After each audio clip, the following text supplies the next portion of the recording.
Hello everyone, so welcome back to my YouTube channel Business World. Guys, don't forget to like, share and subscribe my YouTube channel. Guys, CBSE updates, IGNOU updates and 12 business studies पढ़ना चाहते हैं तो मेरे channel को subscribe करें.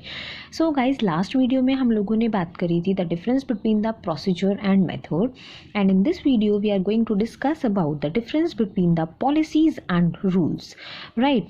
सो guys, अगर आप policies and rule के बारे में इन डिटेल पढ़ना चाहते हैं तो वो वीडियो भी मेरे चैनल के ऊपर अवेलेबल है, आप देख सकते हैं. सो गाइज़, मैंने आपको बताया था कि जब भी हम लोग डिफरेंस लिखेंगे हम कुछ बेसिस कंसिडर करते हैं. गाइज़, डिफरेंस हमें एग्जाम में कैसे लिख कर आना है वो वे भी मेरी वीडियो के ऊपर ऑलरेडी मैंने एक शेयर किया हुआ है, मेरे चैनल के ऊपर आप जाकर देख सकते हैं. सो गाइज़, अब हम बात करते हैं बेसिस की.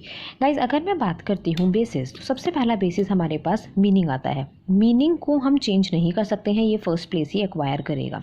सो गाइज़, पॉलिसीज़ का मतलब क्या होता है? पॉलिसी का मतलब है ऑर्गेनाइजेशन का अपना तरीका किसी भी सिचुएशन को हैंडल करने का.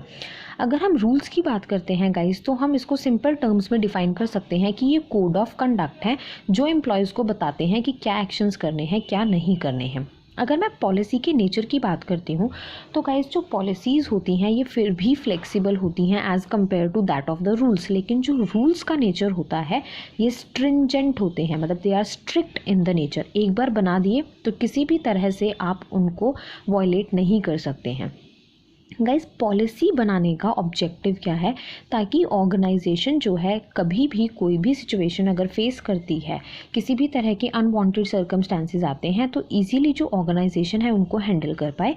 एंड रूल्स फॉर्म करने का ऑब्जेक्टिव क्या होता है? ऑर्गेनाइजेशन के अंदर एक पॉजिटिव एनवायरनमेंट को बिल्डअप करना.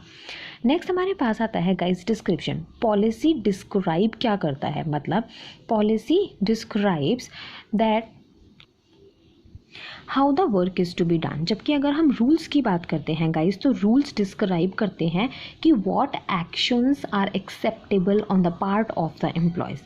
नेक्स्ट हमारे पास आता है गाइज फॉर्मेशन. देखो, पॉलिसीज़ जो होती हैं वो टॉप लेवल बनाता है in consultation with the lower level of the employees and middle level of the employees.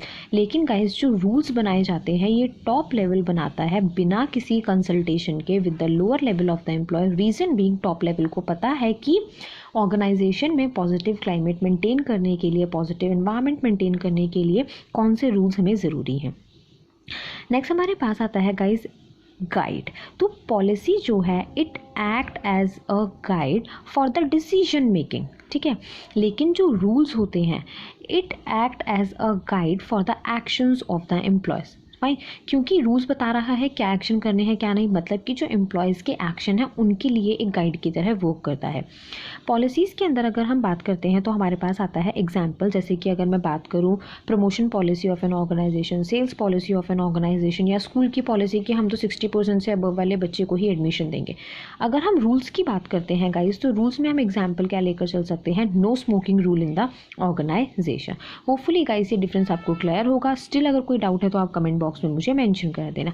And don't forget to subscribe and press the bell icon. Bye bye everyone.